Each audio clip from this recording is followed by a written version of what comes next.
Hey, what's up? This is going to be a somewhat long video that's somewhat complicated because of some biases that I have. The title here is not clickbait. I do think this IEM is pretty great, but because this is such a long video, I'm actually cutting this up into sections and you can find a time code to those sections right over here. I want the beginning of this video to really be about the IEM. So I'll talk about those biases near the end. Again, if you're curious, you can skip to this time.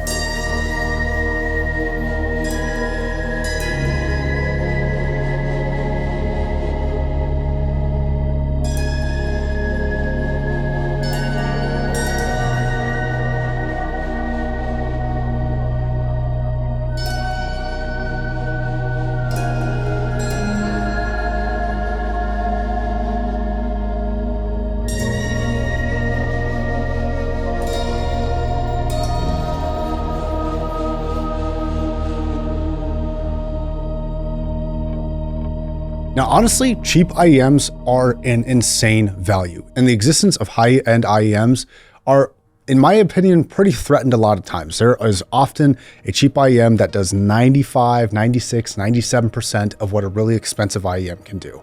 And that value proposition really ends pretty quickly for me when it comes to IEMs. However, there are a couple of exceptions. Like there are low-end IEMs that are under $100 that measure relatively close to this. And if you're just looking at measurements, you are going to think that that $100 IEM sounds like the $1,000 IEM that this is, but you are wrong. This bridges the gap between good sound and hi-fi sound, in my opinion. And that is part of why I think the price tag for this IEM is relatively justified. Now, where the bias comes from is that this is a collaboration between Dunu, Precog Vision, otherwise known as Theo Lee, and headphones.com, who has sponsored me in the past and is not sponsoring this video, though they did send this out, but no one's paying or asking me to say anything good or bad about this product. Let's go ahead and talk about the build though really quick. Okay, first of all, it's ugly. It seems relatively well made. The shells are relatively solid, but it is a big IEM, though it doesn't feel big. It's not particularly heavy. The stems are definitely not the smallest in the industry, though they don't really bother me particularly that much. So if you have really small ear canals, you'll probably be aware of this more than I will. But yeah, it's kind of just an average IEM with pretty average comfort.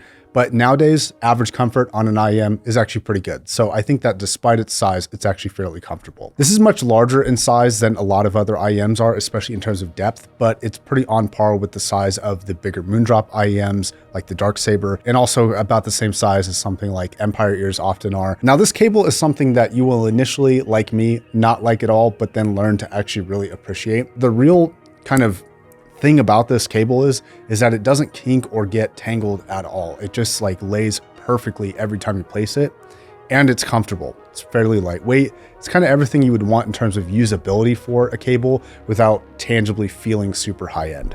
When it comes to build quality compared to really well-built IEMs, this is probably a little bit low, but I mean, it's usable, it's comfortable, the cable doesn't get tangled. So in terms of usability, it's good.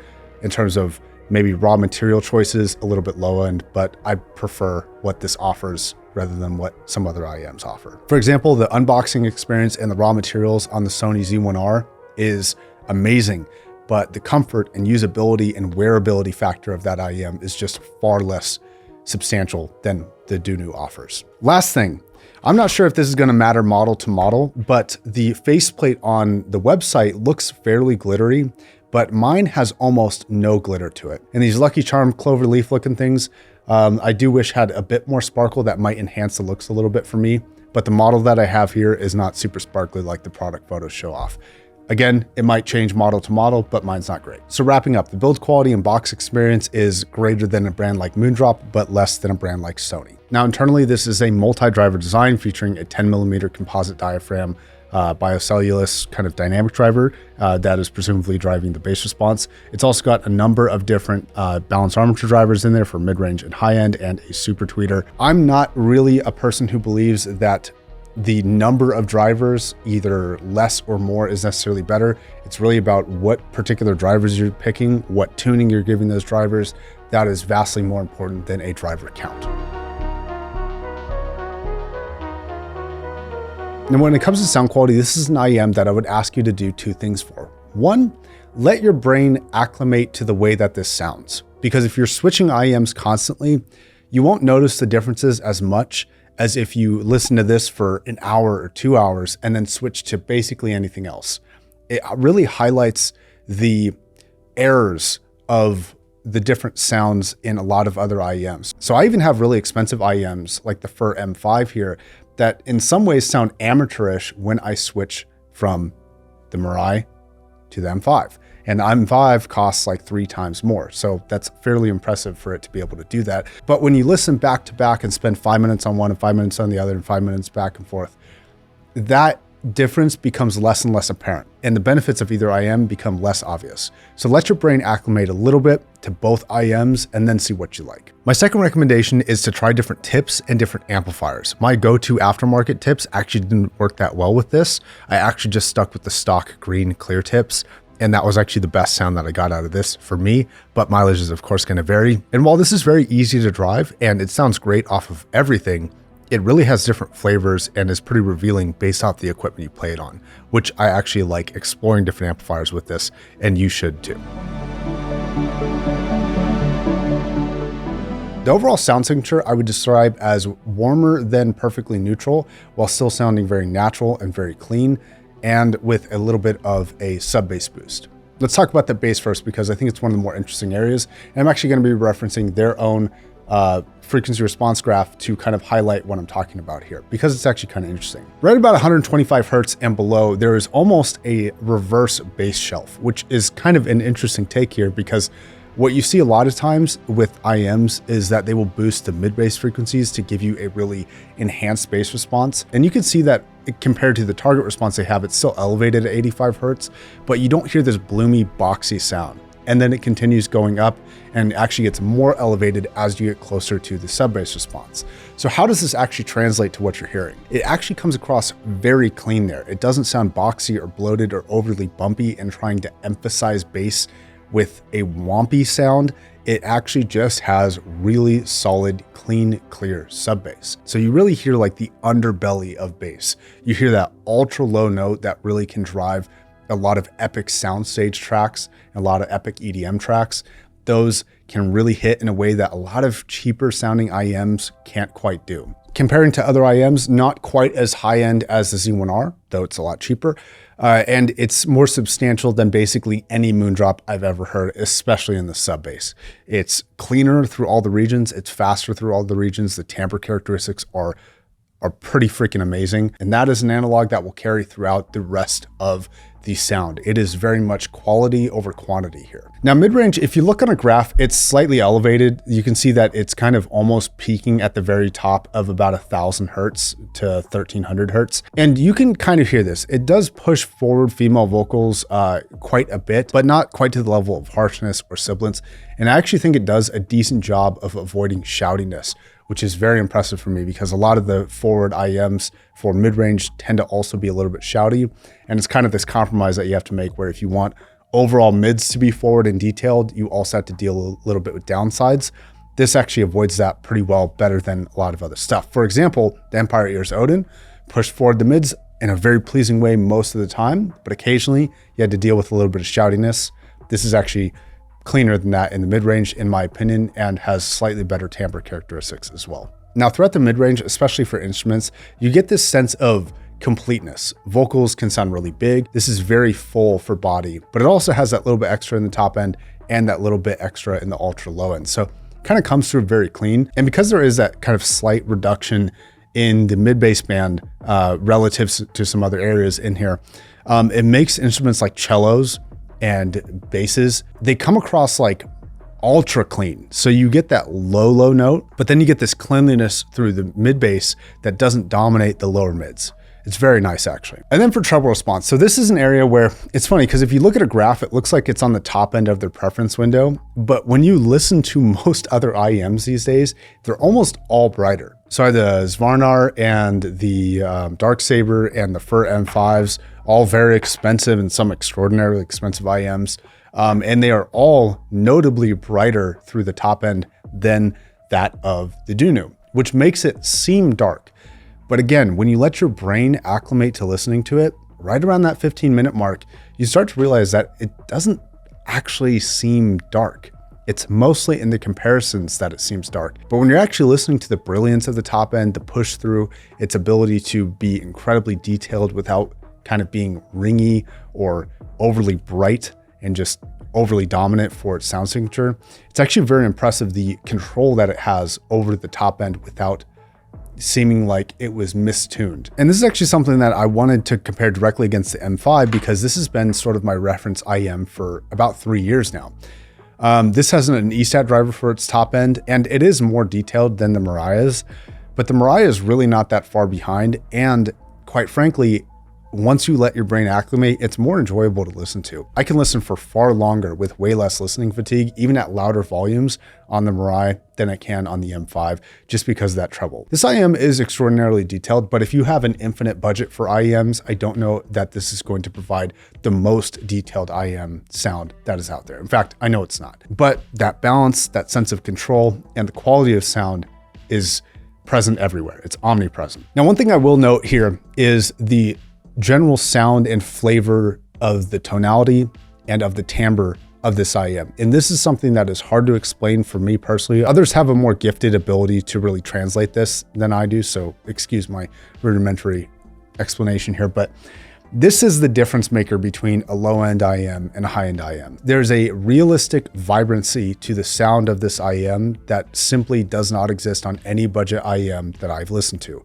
You have to get more expensive to get this kind of natural but vibrant but realistic sound. It just doesn't really exist on a lot of cheaper IEMs, sorry to say. Now, I'm not sure if this is a matter of the drivers that they're using, if it's unique to them, or if it's a property of the tuning characteristics, or maybe the cabinet characteristics. Could be everything combined. But the tonality of the Dunu is, in my opinion, just really, really, really, really excellent, and is the difference maker between this IEM and a budget IEM. Now, again, continuing with the quality over quantity is the sound staging. So the sound staging is not the widest out there. It is not the most kind of far reaching on the outskirts, but the quality of the sound that is there is very good. The different layers that it can have within how wide it gets, which is still fairly wide, it's just not the widest. Its ability to translate really close recordings versus really far recordings is really excellent. Its surrounding delivery is awesome, and the underlying bass response is incredible. I haven't been able to game a lot lately because I'm a new dad, but I was able to squeeze in some video games, and the imaging potential of this mixed with that sub bass and not having a super bright, fatiguing sound is just, it's freaking awesome. I like it a lot. I think for overall tuning, while this isn't the most neutral IEM that's out there, I don't care. It's awesome. It's very, very good.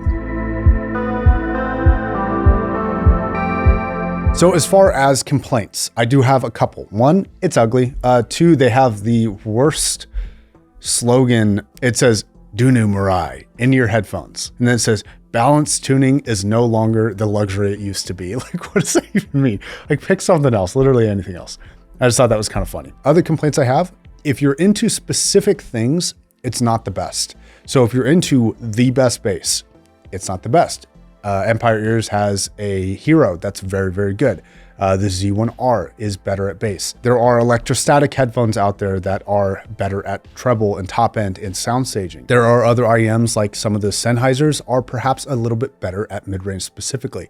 But what this does really well is balance. This is one of the better tonal IEMs that I've tried, but I still don't know if it's the best, again, in any particular area. Like metallics might sound better on one other IEM, and bass instrument might sound better on the, stuff like that. But it is very good, and it's one of the best, might even be the best I've heard at kind of combining everything that I would look for and that I like into one IEM. It's wide, but natural. It's got high quality sound in every capacity. It's very detailed, but not at the cost of fatigue. The bass response is detailed and focuses on sound depth and tangibility rather than just all out kind of impact.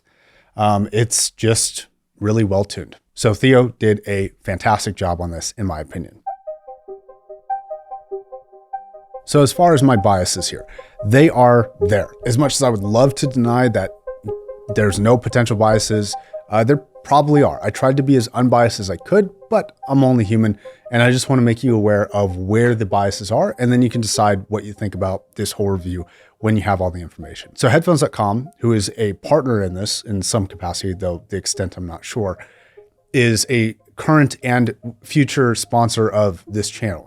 Not for this video. This video is not sponsored. And it's not sponsored for a couple reasons. One, this is a headphones product. It would be as if Apple was paying me to review the MacBook Pro. I think that's a big no-no. And even the territory that this exists in, which is a current channel sponsor is making a product that I am then reviewing, I still think is pretty sketch, honestly, and I don't like being in this position. And I'm gonna try to avoid being in this position in the future because I just feel a little bit icky about it.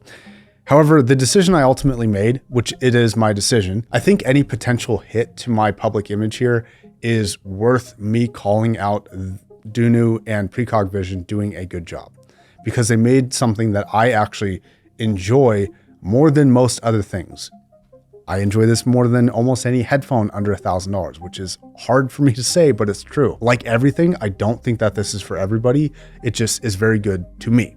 And I wanted to call it out because I think that they deserve to be called out, even if it's potentially dangerous social territory for me. The other thing to note, the most important thing that I have in my side of the deal with headphones.com, which is not a contract, it's just kind of like a general agreement, is that I can say whatever about whatever whenever I want to. I can say anything at all about any product that they make, that anybody else makes. There are absolutely no restrictions. That is a absolute, unequivocal, undeniable, unchangeable aspect of me agreeing to be sponsored by somebody. And that will always be that way. So I just want you to be aware there are potential biases. I tried to handle this as best as I could, but the biases are still there. So be aware, look out for other reviews of less biased sources, and try to collect all the information you can before making a purchasing decision.